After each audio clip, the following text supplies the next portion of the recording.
Hello and welcome to the New York Sports. I'm your host, Dominic Hines. We have NASCAR Grand Outdoors Truck Series driver Jennifer Jo Cobb on. Thank you and welcome to the New York Sports Show. Thanks for having me. For those who don't know, Jennifer Jo Cobb does compete in the NASCAR Grand Outdoors Truck Series, driving the number 10 Chevrolet Silverado for Jennifer Jo Cobb Racing.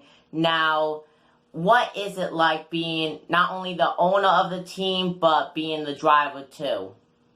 Well, it's very hectic. I do enjoy each role separately, but I do wish a lot of times that I could just drive and not have to worry about all of the ownership stuff. But at least with the ownership stuff, I can kind of constantly work to improve things and know that I can control the dollars coming in and out and make sure that our team lasts. And that's the biggest thing, is to, last and also to improve. Yeah, that is great right there. Now, you're currently, I don't know if you know, but you're currently 20th in the Grand Outdoors Truck Series, points tied with Natalie Decker with 179 points. Now, at the beginning of the season, is there a goal for you guys to reach in the points, or is it just to go race by race? It is always a goal to be inside the top 20 because the owner and the driver's points fund gives a bonus at the end of the year for the top 20 points finishers. So it's a significant bonus that comes in December, and that's usually the only income that we'll have over the winter to get us, going and through preparations for Daytona again. Yeah. Now, your last race was at Eldora. You finished 19th. Was it like being at Eldora? Because that's the only dirt track that the Grand Outdoors Truck Series go to, and they only go to it once every season, so it's not really like that you could go to at the beginning of the season and prepare for the second race. Was it like just going there? So the owner in me absolutely hates it. The owner in me has to have one truck reserved for that race every year. So I basically have to have a dedicated truck just for that race. And the reason is because truck bodies on all of the other tracks are so important. And it costs at least $12,000 to $18,000 to put a body on a truck. Usually to repair a body is a minimum on just repairs $8,000. And just by being on the dirt with the ruts, you walk away with body damage. And I got hit twice at Eldora, at least twice at Eldora, spun out twice at Eldora, and significant body damage. So I'll probably have $8,000 in repairs just for that one race. And if you look at what that race pays, which I know is no longer public, but that race pays on average $2,000 to $4,000 less than any other race. So from an owner standpoint, not good. Now from a driver standpoint, I love it. I actually had the chance to sell the ride to somebody. I really wanted to race it because I don't have a lot of dirt experience. And if I'm not good at something, I want to continue to try to do it to get better. And we just had a really good race. We had a good last chance race. We had very minimal practice because we had some engine issues. The engine was cutting out the entire time. I ran into a bunch of fans who said they could hear it from the stands. But despite that, we ran as high as 14th and ended up ultimately getting wrecked right at the end and put a lap down and stuck with a 19th place finish. But all in all, still a good run for us. Yeah, that was very interesting race at Eldora. A majority of the race was under caution laps, under yellow flag laps. And what you were through during that race, top 20 finishes, good result. Now, what's your favorite track to go to? Is it a super speedway like Daytona or like a quarter mile? Yeah, the super speedways, we always have an opportunity to do really well in. So I look forward to going there. Just the difference, the discrepancy in budgets isn't as large. You do have to spend a lot of money, again, on a special truck that can only be used at Daytona or Talladega. And you do fear, the big one from a financial standpoint. But it is just, I really like the high speeds. I like the adrenaline of the 3 and 4 wide and the draft. I like that, you really have to think and be on your toes. And I love the fact that you can walk away with a really good finish. As a small team, you can actually think about possibly winning one of those races. And so that's very exciting. So those are two of my favorites for sure. Of course, Kansas is home. So I always have to say, you know, as it being my home track and the track that really changed my life in terms of giving me the opportunity to race because of, you know, the Kansas Speedway being built while I was racing local tracks in Kansas City. But also Vegas because as a girl, it's kind of like your perfect day. You get to wake up and go to the track and practice and then go to the spa. The South Point Costa del Sur Spa offers free services for the drivers, the owners.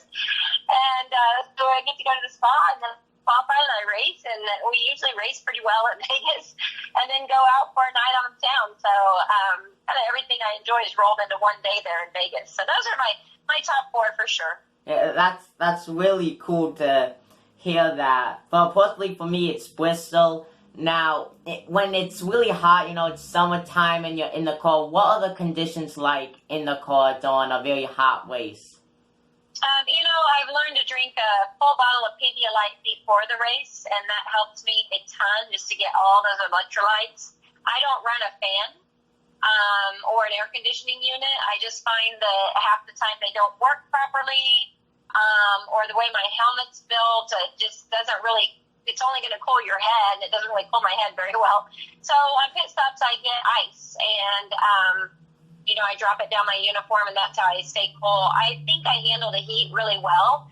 I would do much worse if it were really cold, but it can be 150 degrees inside the car or the truck. And the past couple races with one of my favorite trucks, you know, at Pocono and at Chicago and at Kentucky, I'm developing a blister on my big toe because it's so hot. So we keep trying to add insulation and you know, figure out why that truck in particular. So it's pretty brutal, but it's just part of it. I just tell myself when it gets so hot and my foot's burning and I'm in pain, I just tell myself, you know, you got to be tough, you got to carry on, you got to finish this race, you got to do it. So yeah. Now you raced both in the Grand Outdoors Truck Series and the Xfinity Series. What's your favorite series to race in? Well, definitely the Gander Outdoors Truck Series. You know, I just have really grown to like my competitors. It's a series that's a lot like family for sure, and we help each other out. It's a schedule that, as an owner, you know, it's a little less hectic on your employees and on your budget. With only 23 races a year, it allows for some family time. And I've been doing a lot of traveling outside the U.S., speaking on behalf of the U.S. Embassy and Project Harmony. I'm spending 30 days in Russia this year over 3 different trips. And then I have the opportunity to race in the NASCAR Wheel and Euro Series as well. And then this year, I had the opportunity to race for team owner Rick Lind in land speed. I guess it's not really a race, but to work on setting a land speed record, and went 213 miles an hour in my first pass and joined the 200-mile-an-hour club with the East Coast Timing Association. So it's been a really fun year, really fun couple of years, doing a lot of things just outside of my home series. Yeah, that is really cool that you did the land speed record. Is there anything else that you would like to say?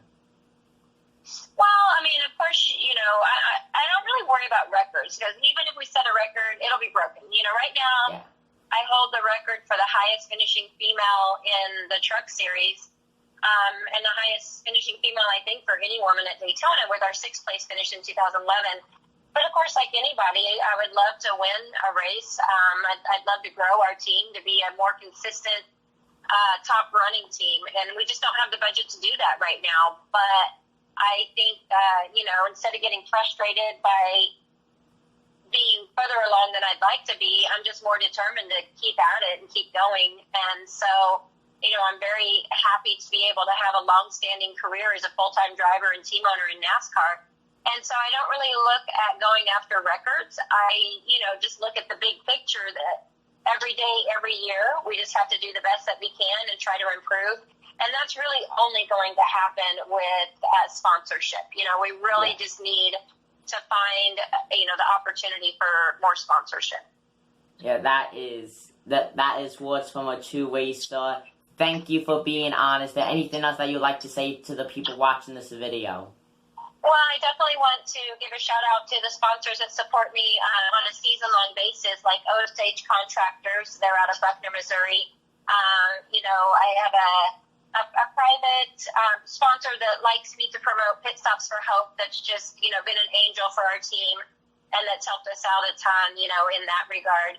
And Waldo's Painting out in Lake Tahoe, South Lake Tahoe, California. They all help us consistently each and every week to make sure that we get to the track. So I really appreciate that.